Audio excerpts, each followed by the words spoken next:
Ready start.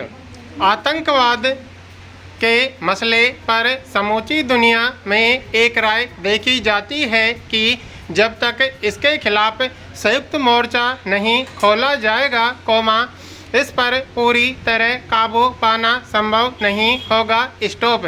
अंतर्राष्ट्रीय स्तर पर इस बात की अपेक्षा और मांग की जाती है कि किसी भी देश या समूह को इस मसले में दोहरा रवैया नहीं अपनाना चाहिए। स्टॉप। मगर आतंकवाद की समस्या से उपजी फिक्र तब बेमानी हो जाती है जब क्षेत्रीय सहयोग के लिए घटित देशों के किसी समूह में आतंक का सामना करने को लेकर दोहरे पैमाने अपनाए जाते हैं। स्टॉप।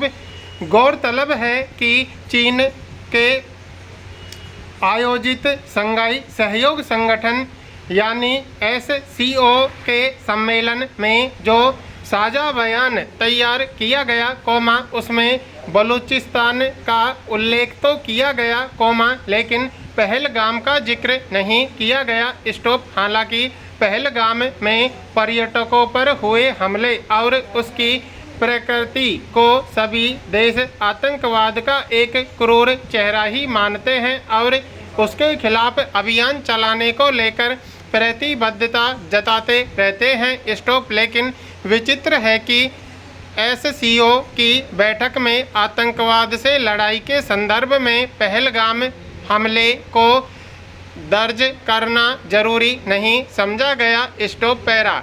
इसलिए यह स्वाभाविक ही है कि इस बैठक में तैयार संयुक्त बयान पर भारत ने हस्ताक्षर करने से मना कर दिया और साफ तौर पर कहा कि यह बयान आतंकवाद के खिलाफ भारत के मजबूत रुख को नहीं दिखाता। स्टॉप। इसके बाद यह सम्मेलन बिना संयुक्त बयान जारी किए ही समाप्त हो गया। स्टॉप। यह जग जाहिर हकीकत रही है कि भारत में आतंकवाद की समस्या को जटिल बनाने में पाकिस्तान ने कोई कसर नहीं छोड़ी है। स्टॉप। इस तथ्य को दुनिया के ज़्यादातर देश भली भांति जानते हैं। स्टॉप।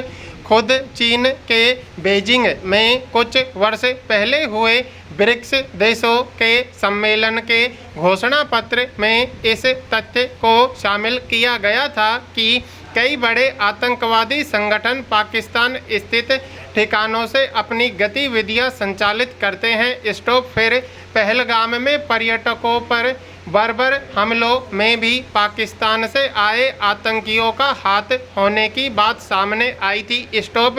इसके बावजूद SCO सम्मेलन के संयुक्त बयान में पहलगाम हमले का जिक्र नहीं किया जाना क्या दर्शाता है? प्रश्नवाचक। पैरा। सवाल है कि इस सम्मेलन में क्षेत्रीय और अंतर्राष्ट्रीय सुरक्षा से संबंधित मुद्दों पर चर्चा करने के लिए संगठन के सदस्य देश हिस्सा ले रहे हैं, तो भारत में आतंकवाद पर उनके दोहरे पैमाने दुनिया के सामने इसके खिलाफ लड़ाई का कैसा रास्ता तैयार करेंगे। स्टॉप।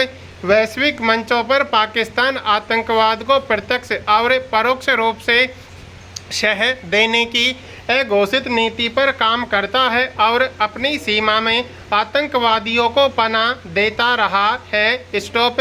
भारत में घुसपैठ से लेकर जम्मू कश्मीर में आतंकवाद और आतंकी हमलों का सिरा कहां से जुड़ा होता है, यह छिपा नहीं है। स्टॉप। विडंबना यह है कि इसके बावजूद चीन आमतौर पर पाकिस्तान के हक में खड़ा दिखता रहा है। स्टॉप। SCO की बैठक के संयुक्त बयान में भी पहलगाम को शामिल न कर बलूचिस्तान का जिक्र करने की कोशिश क्या चीन का पाकिस्तान को स्पष्ट समर्थन नहीं है? प्रश्नवाचक। आतंकवाद पर ऐसे दोहरे पैमाने के साथ इसके खिलाफ किस तरह की लड़ाई का दावा किया जा सकता है? प्रश्नवाचक। इस संदर्भ में भारत ने उचित ही SCO के देशों, खास तौर पर चीन और पाकिस्तान को स्पष्ट संदेश दिया है कि आतंकवाद के मुद्दे पर वह किसी के सामने झुकने वाला नहीं है। स्टॉप। पैरा। पंजाब पिछले 2 दशक से नशाखोरी की चपेट में है। स्टॉप मादक पदार्थों की लत युवाओं के भविष्य को अंधकार में बना रही है। स्टॉप गांवों तक पहुंच चुके तस्कर उनके लिए मौत के सौदागर बन गए हैं। स्टॉप जिला प्रशासन और पुलिस के प्रयास और संकल्प के बावजूद समस्या गहराती चली गई है। स्टॉप पिछले 2 विधानसभा चुनावों में इसे राजनीतिक मुद्दा भी बनाया गया। स्टॉप मगर सच यह है कि नशाखोरी पर लगाम लगाने में किसी दल की राजनीतिक इच्छा शक्ति दिखाई नहीं देती। स्टॉप जब भी नशे के खिलाफ अभियान चलता है तो पर्दे के पीछे से कई लोग बाधक बन जाते हैं। स्टॉप ऐसे आरोप आम रहे हैं कि मादक पदार्थों की तस्करी करने वालों के तार राजनीति से जुड़े हैं। स्टॉप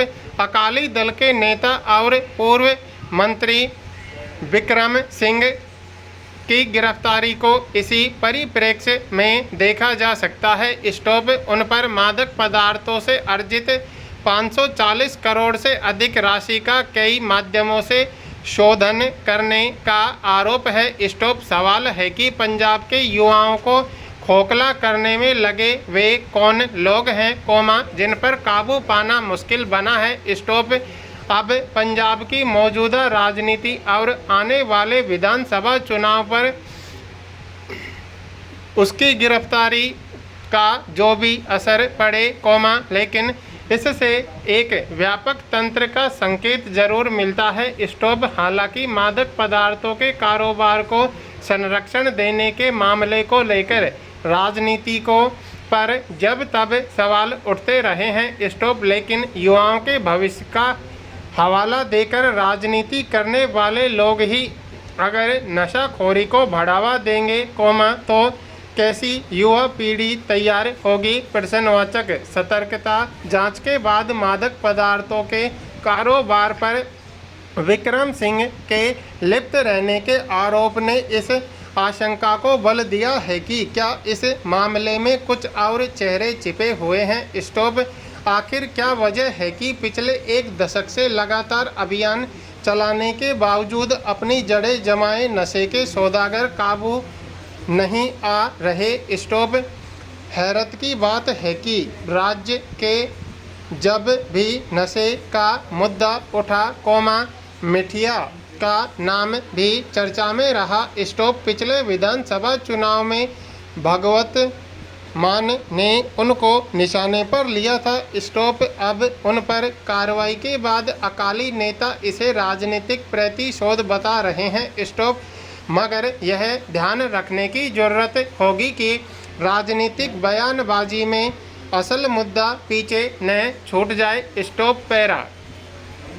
इस वर्ष देश की करीब 90 करोड़ आबादी इंटरनेट से जुड़ी होगी। स्टॉप मगर बड़ा सवाल यह है कि साइबर सुरक्षा को लेकर जागरूकता का स्तर कहां तक विकसित हो पाया है। स्टॉप हालांकि वैश्विक साइबर सुरक्षा सूचकांक 2024 में 5वें संस्करण में भारत ने टियर 1 का दर्जा प्राप्त कर एक बड़ी उपलब्धि तो हासिल की है मगर चुनौतियां भी लगातार बढ़ रही हैं। स्टॉप वर्षों पहले साइबर अपराध की बढ़ती स्थिति और इलेक्ट्रॉनिक प्रणाली से गतिमान संदर्भ को देखते हुए यह अनुमान लगा लिया गया था कि देश में साइबर सुरक्षा से जुड़े रोजगार में बढ़ोतरी होगी। स्टॉप सरकार को साइबर सुरक्षा के मसले पर सख्त नियम और कानून तैयार करने होंगे। स्टॉप आज इंटरनेट हमारे दैनिक जीवन का अभिन्न अंग बन गया है और जीवन के सभी पहलुओं को कमोबेश प्रभावित कर रहा है। स्टॉप साइबर जागरूकता और सावधानी इसका प्राथमिक बचाव है मगर जिस देश में 2011 की जनगणना के अनुसार हर चौथा व्यक्ति अशिक्षित या अल्प शिक्षित हो वहाँ साइबर शिक्षा कितनी सबल होगी यह समझना कठिन नहीं है। स्टॉप किसी को ऑनलाइन परेशान करना बौद्धिक संपदा की चोरी वायरस भयादोहन और फिरौती समेत कई ऐसे प्रारूप हैं, कॉमा, जो अपराध के लिहाज से परेशानी का सबब हैं। स्टॉप।